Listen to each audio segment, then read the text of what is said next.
Ajouter des contacts dans votre répertoire Outlook 2013 vous permettra notamment de gagner du temps lors de l'envoi de messages à ces personnes. Vous verrez dans cette formation comment ajouter un contact. Pour cela, depuis l'interface de votre répertoire, vous avez un bouton Nouveau contact dans le ruban. Je sélectionne ici cette fonctionnalité et vous le voyez, vous pouvez même sélectionner les touches CTRL-N de votre clavier pour accéder à l'édition d'une fiche. Dans une nouvelle fenêtre, je peux ainsi créer ma nouvelle fiche. Je souhaite ici créer la fiche du contact Albert Moreau. Je clique dans le premier champ pour saisir le nom complet d'Albert Moreau. Je saisis ainsi Albert Moreau à l'aide de mon clavier, puis j'appuie sur la touche tabulation pour accéder au champ suivant. Vous pouvez ainsi compléter tous les champs comme cela. La société d'Albert Moreau est Omotique, je saisis donc Omotique, et vous pouvez compléter ou non les champs. Je souhaite maintenant compléter l'adresse de messagerie. Je clique donc ici au niveau du champ correspondant. Si je sélectionne le menu déroulant, je peux même choisir l'adresse de messagerie numéro 2 et numéro 3. Pour l'instant, il s'agit de la première adresse.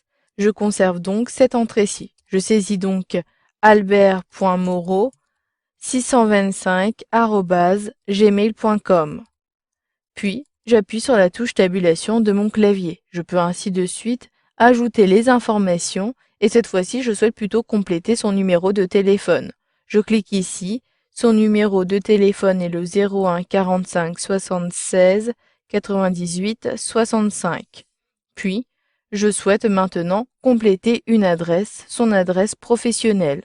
Pour cela, je clique sur le menu déroulant. Je peux choisir soit bureau, domicile ou encore autre. Ici, je conserve bureau, puis j'ajoute son adresse. Il s'agit de 15 rue des Clémentines à Marseille. Donc, je saisis toutes ces informations. Je peux ajouter éventuellement un saut de ligne pour saisir le code postal ainsi que la ville.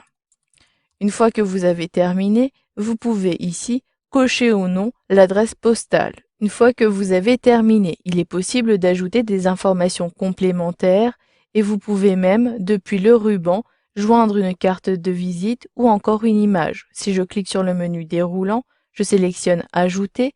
Dans l'explorateur Windows, recherchez l'emplacement de sauvegarde de votre avatar, puis j'ajoute ici Albert Moreau en double-cliquant dessus.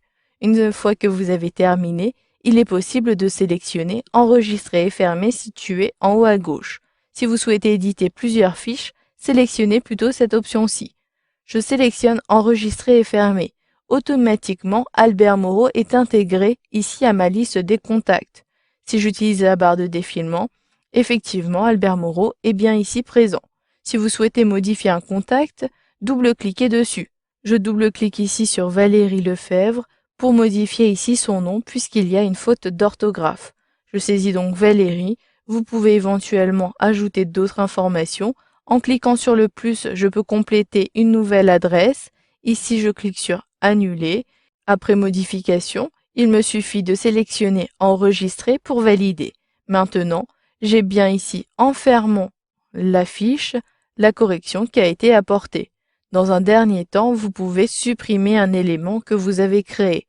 Pour cela, sélectionnez-le, puis comme pour un message, vous pouvez le supprimer soit depuis le ruban, soit en cliquant droit au niveau du message, et vous avez ici la possibilité à nouveau de le supprimer. Vous pouvez également ajouter un contact depuis l'interface de messagerie. Si je clique ici sur ma messagerie et que je sélectionne au niveau de l'aperçu, en positionnant mon curseur sur l'adresse d'Hervé Martin, une bulle apparaît et depuis ce menu déroulant-ci, sa fiche contact apparaît. Je peux sélectionner ici Ajouter, compléter sa fiche, puis sélectionner Enregistrer. Maintenant, si je me connecte à nouveau sur mon répertoire, j'ai la possibilité de voir qu'Hervé Martin a bien été entré. Vous avez donc vu dans cette formation qu'il était possible d'ajouter des contacts soit à partir de l'interface du répertoire d'Outlook ou encore depuis un nouveau message.